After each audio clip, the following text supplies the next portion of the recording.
Hello दोस्तों, कैसे हैं आप सभी। उम्मीद करती हूँ आप सभी भी बहुत अच्छे होंगे।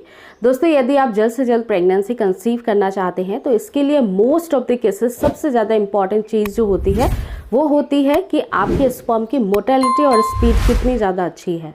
अगर स्पर्म्स हेल्दी होते हैं तो वो बहुत जल्दी महिला को प्रेगनेंसी कंसीव करा सकती हैं, और अगर स्पर्म की क्वालिटी अच्छी है और स्पीड अच्छी नहीं है तो फिर प्रेगनेंसी कंसीव करने में दिक्कत आती है।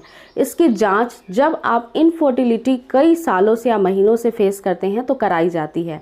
सीमेन में कितने एक्टिव और नॉन एक्टिव स्पर्म्स होते हैं उसकी मौजूदगी की जांच की जाती है, और साथ ही साथ इसकी क्वालिटी और इसके साथ ही स्पीड इसकी कैसी है इसकी भी जांच की जाती है, ताकि पता चल सके कि आपका स्पर्म इतना ताकतवर है या नहीं कि वो एक अंडे को जाकर के फर्टिलाइज कर पाए।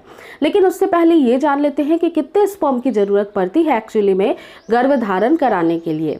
तो फ्रेंड्स, सबसे पहली बात यह है कि महिला के शरीर के अंदर महीने में एक ही एग बनता है, जिसका फॉलिकुलर जब मैच्योर्ड होता है तो एग निकलता है आपकी ओवरीज और फिलिपिन ट्यूब में आ जाता है।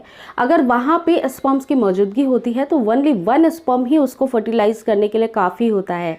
लेकिन इस एक स्पर्म को भी काफ़ी ज़्यादा ताकत की ज़रूरत होती है, क्योंकि जब आप संबंध बनाते हैं करोड़ों स्पर्म्स निकलते हैं आपकी बॉडी से और ट्रांसफ़र होते हैं फीमेल बॉडी में, लेकिन कुछ तो नीचे की तरफ ही डेड हो जाते हैं और कुछ ऊपर जाते जाते ही ख़त्म हो जाते हैं। बहुत ही कम संख्या में स्पर्म जो हैं वो एक तक पहुंच पाते हैं, इसीलिए आपके सीमन की जांच कराई जाती है।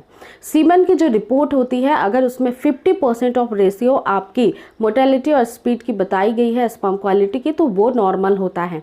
अगर उससे कम आ जाए तो फिर आपकी रिपोर्ट्स नॉर्मल नहीं है, स्पर्म में इतनी ताकत नहीं है कि वो प्रेगनेंसी कंसीव करा सके। इसी के साथ साथ जब सीमेन की रिपोर्ट निकाली जाती है तो उसके अंदर प्रोग्रेसिव और नॉन प्रोग्रेसिव और नॉन एक्टिव इस तरह से लिखा हुआ आता है। करोड़ों स्पर्म्स के अंदर आपके बहुत सारे स्पर्म्स पहले से ही डेड रहते हैं।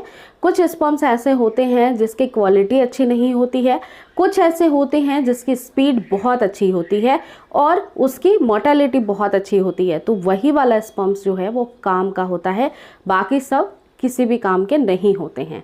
इस वजह से अगर आपके स्पर्म से संबंधित आपको कोई भी समस्या देखने को मिल रही है या रिपोर्ट्स में इस तरह की रेशियो आ रही हैं तो अपनी लाइफ स्टाइल को तुरंत चेंज कर लीजिए, जिसमें कि आपको सबसे पहले बैड हैबिट से, स्मोकिंग और अल्कोहल से दूर रहना पड़ेगा। साथ ही साथ फ्रेंड्स, आपको एक हेल्दी डाइट लेना पड़ेगा, बिकॉज स्पर्म की जितनी भी क्वालिटी होती है वो इम्प्रूव होती है आपके डाइट से। तो आप जितना ज़्यादा जंक फूड से दूर रहेंगे, जितना ज़्यादा आप हाई कैलोरीज की फूड लेते हैं उससे दूर रहेंगे, उतना ही ज़्यादा स्पर्म्स आपके हेल्दी बनेंगे। इसलिए डेली ही जो खाना आप घर का खाते हैं उसमें सैलड भी होना चाहिए, दालें भी होनी चाहिए, सब्जियां भी होनी चाहिए, और फिर रोटी और चावल कम क्वांटिटी में होना चाहिए। इस मील को आप करीब 2 घंटे में खा सकते हैं बारी बारी से, या फिर दिन भर में 3 टाइम जो आपका मील है हैवी मील उसको कभी भी स्किप नहीं करना चाहिए।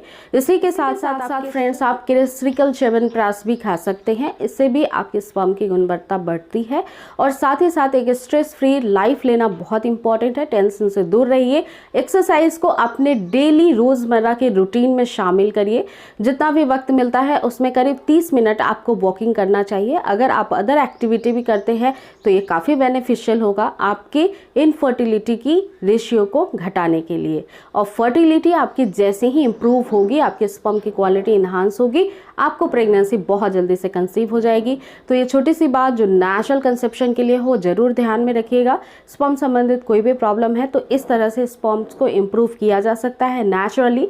बहुत ज़्यादा प्रॉब्लम है तो मेडिकेशन की भी ज़रूरत पड़ सकती है। सो उम्मीद करती हूँ ये छोटी सी वीडियो में आपको बहुत ज़्यादा इंफॉर्मेशन मिली होगी जो आपके लिए होगी हेल्पफुल। तो ऐसे ही वीडियोज़ को देखने के लिए मेक श्योर आप चैनल को जरूर सब्सक्राइब कर लीजिए। अगली बार फिर से मिलती हूँ। Thank you.